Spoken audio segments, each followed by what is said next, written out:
أعوذ بالله السميع العليم من الشيطان اللعين الرجيم بسم الله الرحمن الرحيم وبه نستعين لا حول ولا قوة إلا بالله العلي العظيم والحمد لله رب العالمين والصلاة والسلام على أشرف الأنبياء والمرسلين خاتم النبيين شفيع المذنبين رحمة للعالمين سيدنا ونبينا أبي القاسم المصطفى محمد اللهم صل على محمد وآل محمد وعجل فرجهم ثم الصلاة والسلام والتحية والإكرام على أهل بيته الطيبين الطاهرين المعصومين المظلومين المنتجبين المكرمين لا سيما بقية الله في الأرضين روحي وأرواح العالمين لتراب مقدمه الفدا ولعنة الله على أعدائهم أجمعين من الأولين والآخرين إلى قيام يوم الدين صلوات على محمد وآل محمد اللهم صل على محمد وآل محمد مؤمنين مؤمنات brothers and sisters in Islam and Iman salamun alaykum jami'an wa rahmatullahi wa barakatuh. There were a few questions raised last night on Slido, and I addressed them in that workshop that we had last night as well. There was some questions about Salat. There was a question regarding something about Iranian politics, something about Irfan. So because I answered them in detail there, I'm not going to answer them tonight. So if whoever asked the question was there last night, alhamdulillah. And if you weren't, well, astaghfirullah. I don't know what to tell you. So inshallah, if you were not present and you still would like the answer, then you can come to me afterwards and we can discuss inshallah. The question that we asked in our main topic last night was about the reason for creation. Why are we here? Why didn't God just put us straight in heaven, or straight in hell for that matter? Why all this trial, tribulation, earth, struggling, aging, difficulty? Why? We said that the reason that Allah sent us down here, our purpose, the Quran says that we're sent for ibadah, which is more deeply ma'rifah, irfan, liya'rifuni. Allah wants us to get to know Him. So what does that mean? We said that He's created different types of beings. He's created angels and He's created animals. Angels have pure intellects, so they'll worship, they'll respond to God, but they will have no power to disobey. So they'll always do what's right. Why? Because they have no choice. They can never do what's wrong. Animals, on the other hand, have no intellect, just desire. Their wants, these carnal, animalistic desires we call them, shahwa. So they were technically not disobey God, but they're programmed to just act like animals. So they're doing what's wrong, if you want to put it that way, but they have no choice, so we won't blame them, obviously. So we said that if we were just being put in heaven or hell, we'd be no different than angels or animals.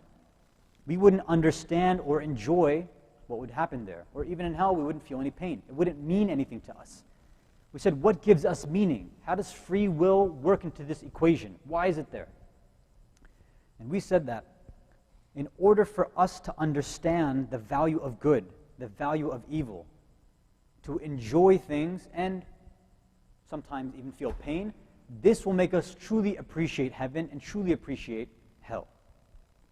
Because it's only when you have differences, only when you have distinctions can you understand something in reality, right? So we gave examples that the only reason food will taste better or worse than something is because you can compare it.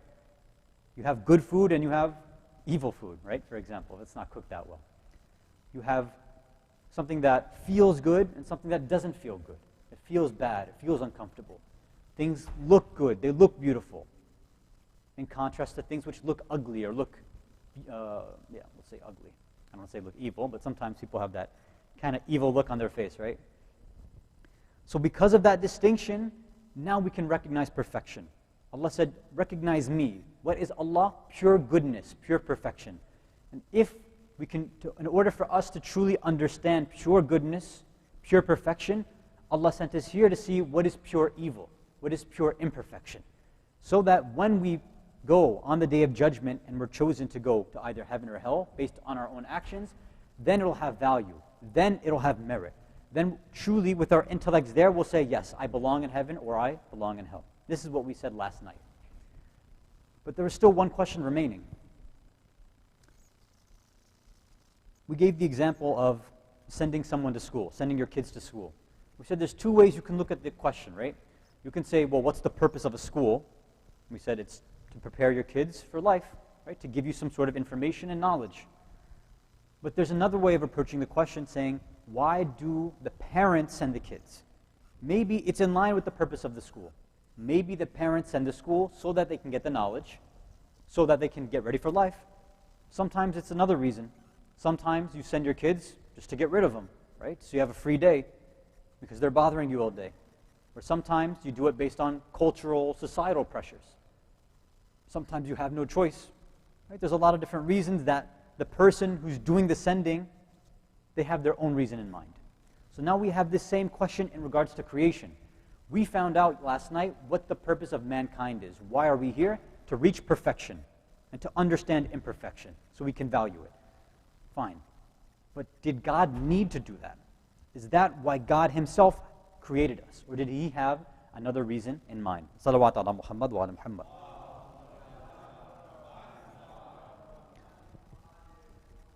So I want to explain this, inshallah, with a quick analogy. And I think this should work, hopefully. This discussion of why God had to create, sometimes they phrase it like that.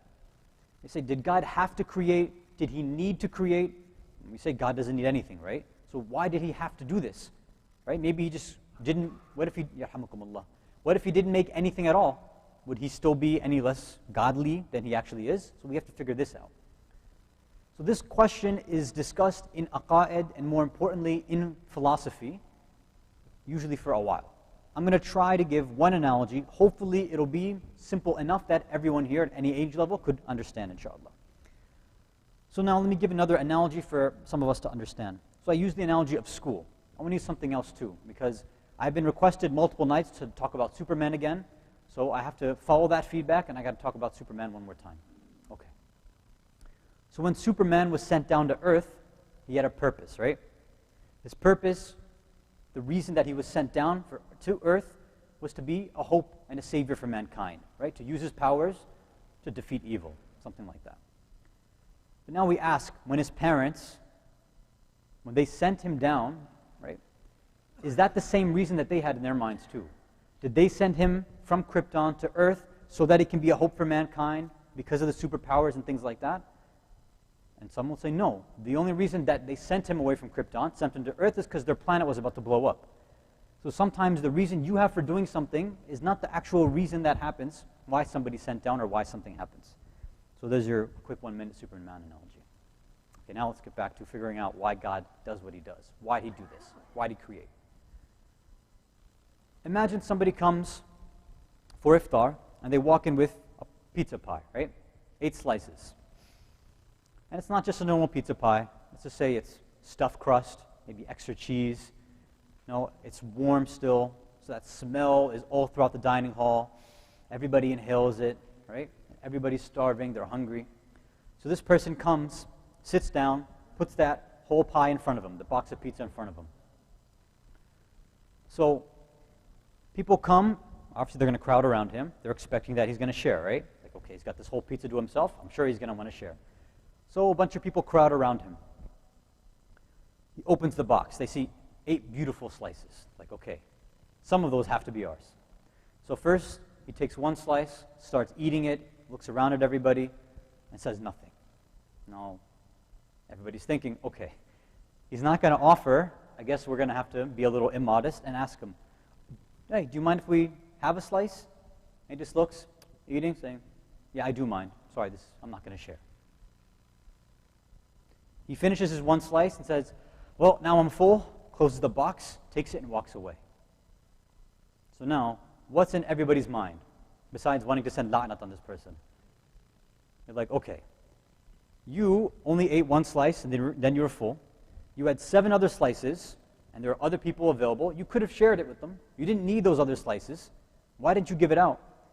Even if we don't consider it wajib to share, we still feel like this person's committing some sort of evil, immoral act, right? You'd still feel wrong. You wouldn't like this guy, definitely. Now let's say someone else comes. Same thing. They come with a whole pie of pizza. They sit down. They take one slice for themselves, and then they start handing out the other 7 slices to other people. So right away, those 7 other people are like, okay, this guy, this number 2 guy, he's much better than the first, right? He's much nicer, much kinder, much more generous, much more loving, much more compassionate. He's a better person. That's probably how we would think of him, right? Why? Because he shared. Now, in the ideal world, he would have given all 8 slices out, but obviously he was hungry too, so that second guy needed to take at least 1 slice for himself, right? So it would have been better, the best thing is if he gave out all of that pizza, but he had a need for himself. So he took 1 slice and gave everything else out. So now we see that, okay, this person's generous, they're kind, they're better than the first guy. Now a third person walks in, and this person's got nur al nur, just, super spiritual, irfani guy. He comes and sits down, snaps his fingers, and a slice of pizza pops in his hand. You're like, okay, let's go sit next to this guy now. He starts handing out 1 slice, snaps his finger again, another slice pops in from non-existence and starts passing it out. Every single person that comes, he walks up to them and gives it out. Even to people that are outside waiting. Snaps his fingers and hands it out over and over and over again, never needing a slice for himself. And somebody asks, okay, why don't you eat one yourself? I'm full. I don't need to. I have no need for pizza. I'm just here to give it out to everyone else. Okay. So now with that long-winded pizza analogy, what the heck does this have to do with God creating us? So, why do we think that the first guy was so evil? 2 reasons. One, he took a slice for himself, and he had extra, but he decided not to share. The second person, we said, okay, he was good, he was better. Why? Even though he took one for himself, he had 7 other slices, and he gave those out. So that was better. Not the best, but it was better. The third one had no need for himself, and he kept giving it to every single individual. Without them even asking, he would go around and hand it out to everyone. So now, think about creation. Think about existence. The idea that we have about God is that He's all-loving, all-kind, perfect, has knowledge of everything.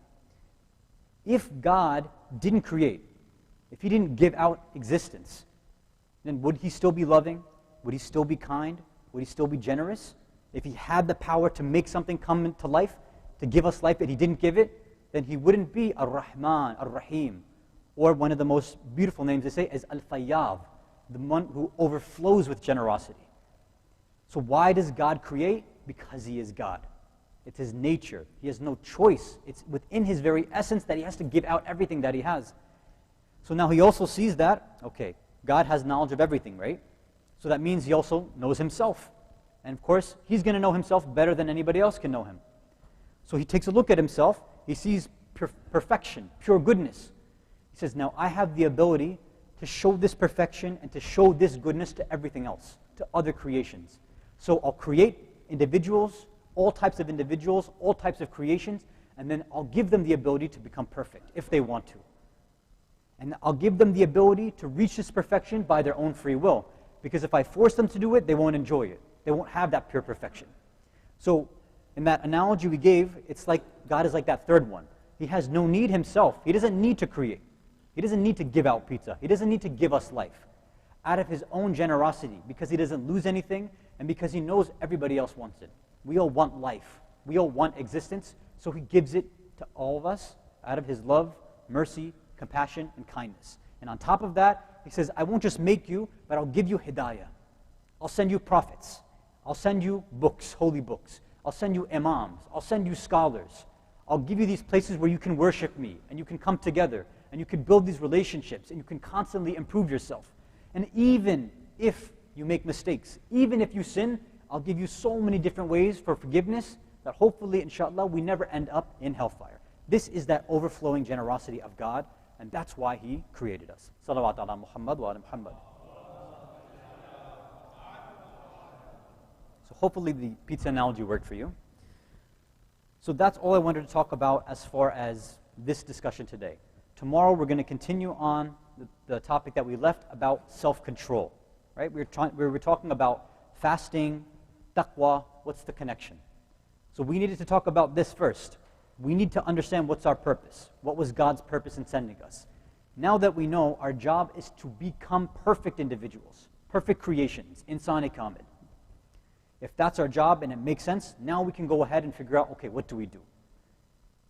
If taqwa means God consciousness, being aware of God, being aware of perfection, okay, now if I know that there's something that exists that's called being a perfect human, a perfect man, a perfect woman, and we have these perfect examples of the Ahlul-bayt, alayhim wassalam, now it makes sense for me to come and try to do that. The first step towards that, in the month of Ramadan, when we keep away from food and drink and everything else, will be to get control of ourselves. So tomorrow, we'll start talking about some practical ways that we can start getting control of our minds, our bodies, and our souls. Salawat ala Muhammad wa ala Muhammad. So based on a lot of feedback that I've received from all age groups, from both men and women, in the masjid, outside, during iftar, in some of these late night sessions, at the iftars that I've been invited to, there's one topic that people keep mentioning. They're saying, Maulana Hasan, we're having a problem with this. Sayyid Hasan, we need you to address this. Hasan, can you please talk about this? Help me with this. And what is that? Every time it's been about parenting, Islamic parenting. And you see, even many of the Slido questions were about practical tips. How do we raise our kids in this environment? So what I've decided is, since we have, including tonight, 4 more nights left, for the following nights, after we finish with the main topic, then I'll pick one idea from Islamic parenting, and we'll explain it in a few minutes, inshallah, so that we can have something that we can take home as parents.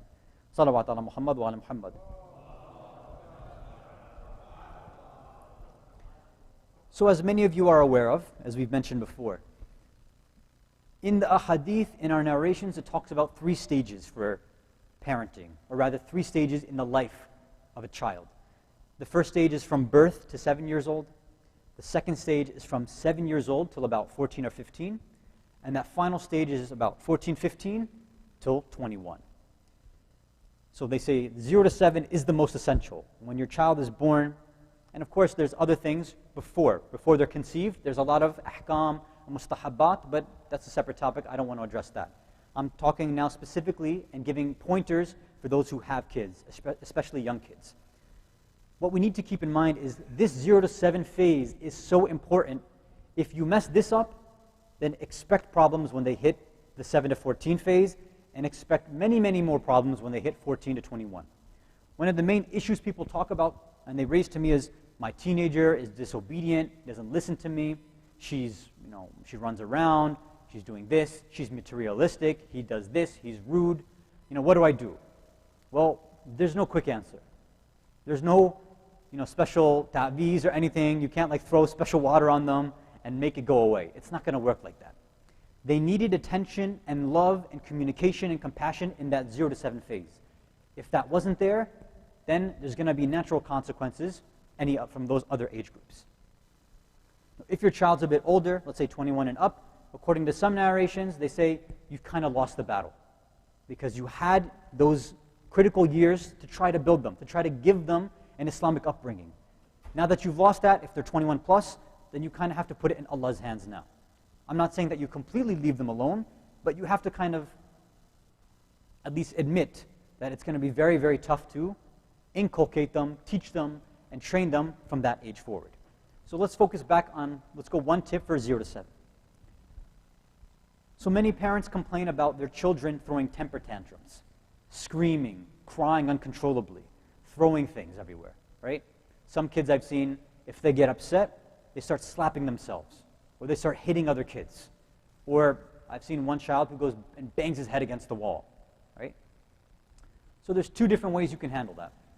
The one typical way that many of us may have been trained in, or that we think is correct, or that we have learned, is in regards to responding to it in a kind of a harsh, more disciplinary manner. Meaning, stop crying. Don't be such a baby. Being very harsh on the child.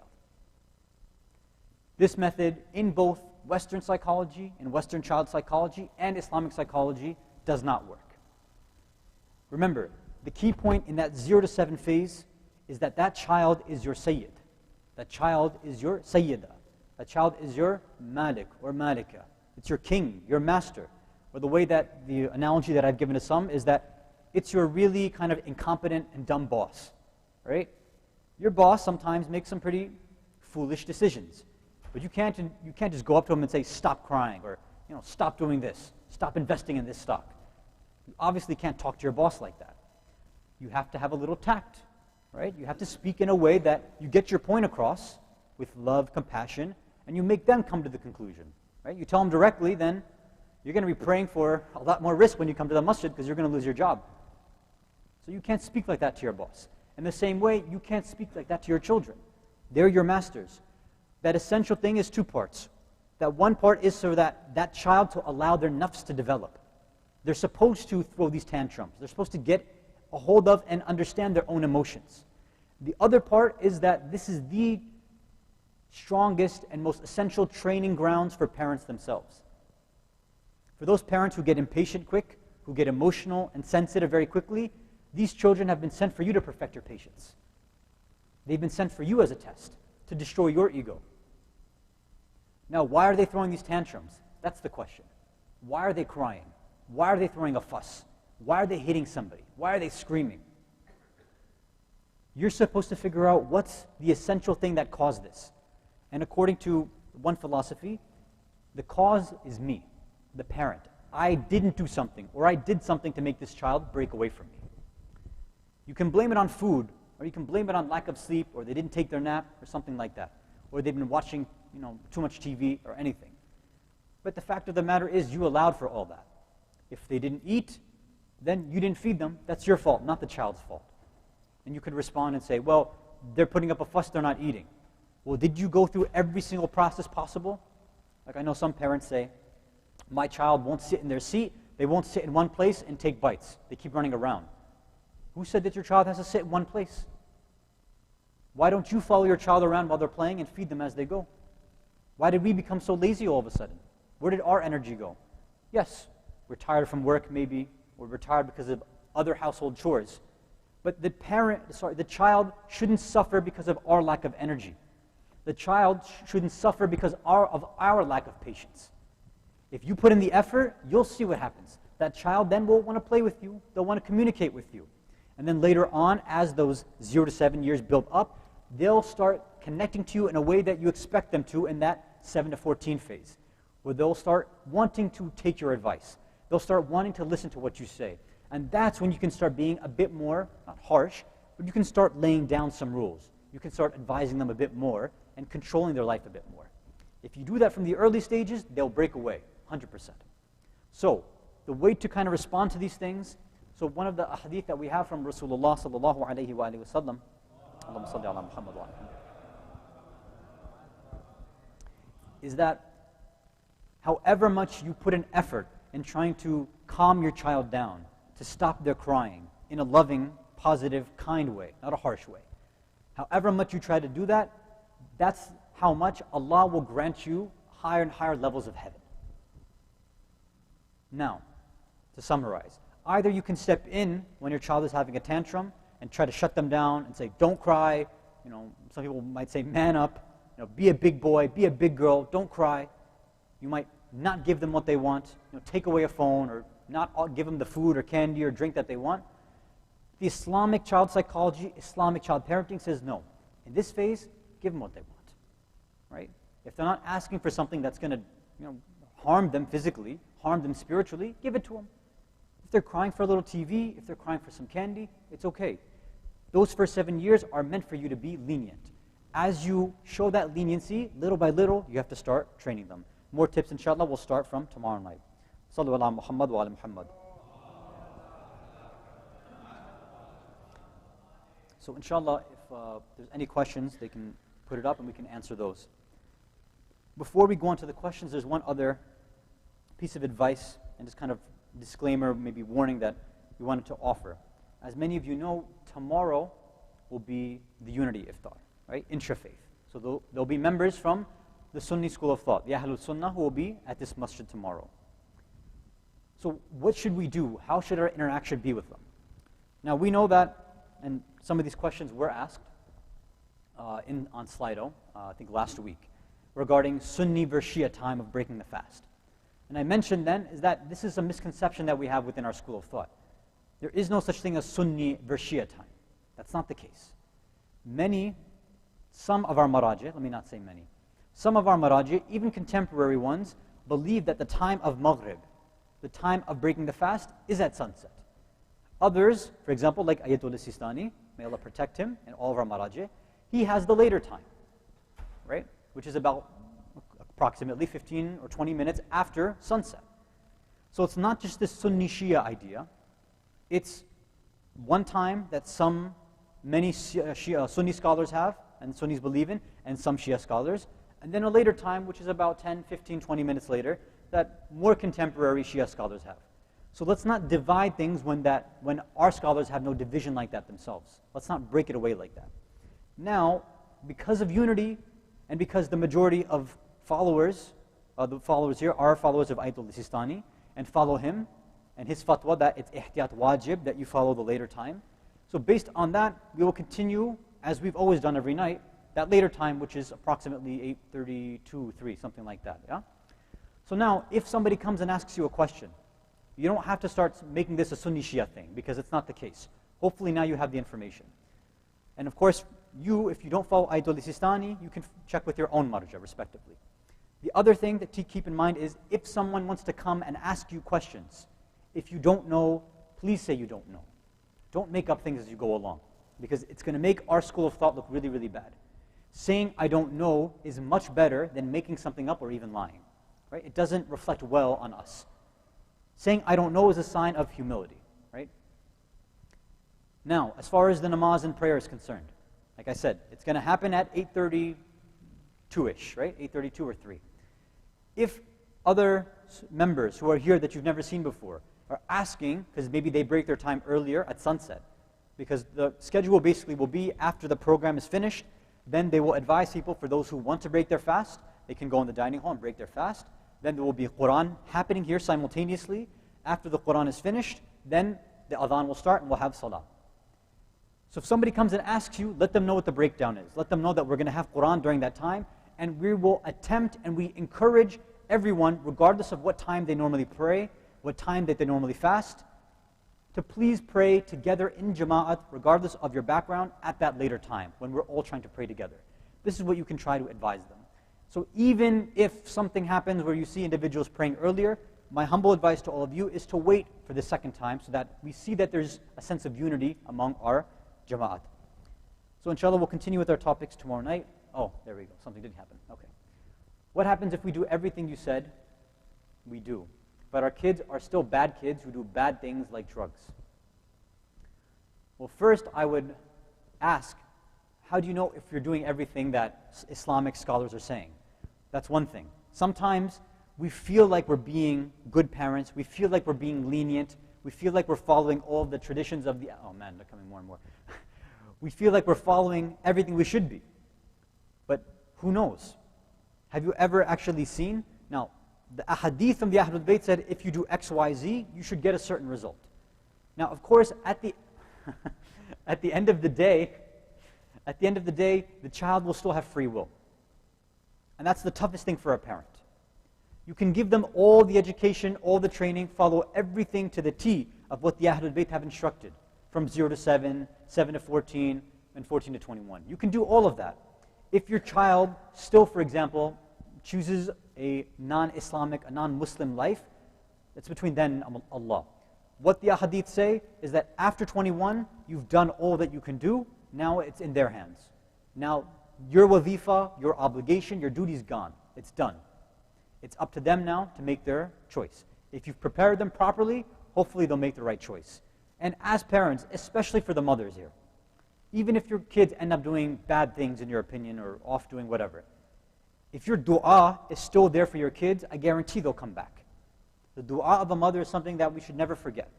Remind ourselves that it's the dua of the mother of Ali Akbar which brought him back from the battlefield. Keep that in mind. Salawat ala Muhammad wa ala Muhammad. Okay, so I was going to stop, but let me, I guess, go through these. How do I get my parents to listen to what I say? I don't know. I have to hear what you're saying to them. I have to see who your parents are. There's a lot of points to that. It's a two-way street. Sometimes we, as a certain generation, maybe from being born and raised here, we don't know the tone. We don't know the way that we're speaking. You might think you're being rational, logical, blunt, you're being you're being normal and reasonable. But to parents, because of, let's say, maybe generational gaps or cultural differences, it comes off as rude. It comes off as angry. It comes off as disrespectful. So parents have to keep in mind that they have to train their kids and take care of them properly. And kids also need to keep themselves in check too. The youth have to make sure, if I'm going to ask my mom or dad for something, if I really want to talk to them and have a good relationship, I should make sure my communication is something that they'll appreciate. If you're going to be disrespectful, there's a good chance that they might disrespect you in return. Is there anything we can do to control our children's bad behavior? Are there any religious acts, du'as, etc., that are also effective? There are du'as in the books. You can go on du'as.org, there's a lot of things there. But as I said, you can take every du'a in the book. You can be up all night in your namaz al-shab, your salatul layl, recite everything you can for your child. But if the practical tips are not there, if you're not educating yourself on being a better parent, if you're not improving yourself and trying to destroy your own ego, then don't hold your breath and expect your child to destroy their ego. Can you recommend Islamic books on parenting? There's a few things you can find at alislam.org. Take a look there. There's one lecture that I've just seen by Sheikh Salim Bimji. It's a short lecture. You can read through the transcript. There's a few other books that are there. They have good overall points. They're not going to give in-depth things, but they're enough to get started. So I recommend going there and reading those books. And for those who are truly interested in becoming better parents, my sincere and humble advice is, since there's so many of you here, get a book discussion group or a discussion group together. You have Sheikh Mujtaba here as well. You can start a session with him. How do you place restrictions on your child's friends without making them feel as though you're restricting them and what they want to do? Now again, this is something very, very specific. It's all going to go back to what kind of relationship you built up with them from that 0 to 7 and 7 to 14, 15 phase.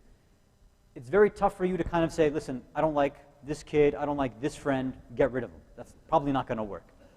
If you build up a good level of communication with them, then maybe if you offer your point of view and you're willing to actually listen to them. You yourself humble yourself, you open your mind and heart and say, listen, this is what I think of your friend, but maybe I'm wrong. Maybe you know better. Why don't you tell me why you want to hang out with them? Is there any way we can compromise? Maybe, for example, okay, hang out, but maybe hang out less. Or hang out, but make sure they hang out in the house where I'll be there so I know what's going on. There's ways that, again, the parents and the children here try to compromise with each other. وآخر دعوانا أن الحمد لله رب العالمين وصلى الله على سيدنا محمد وعلى أهل بيته الطيبين الطاهرين.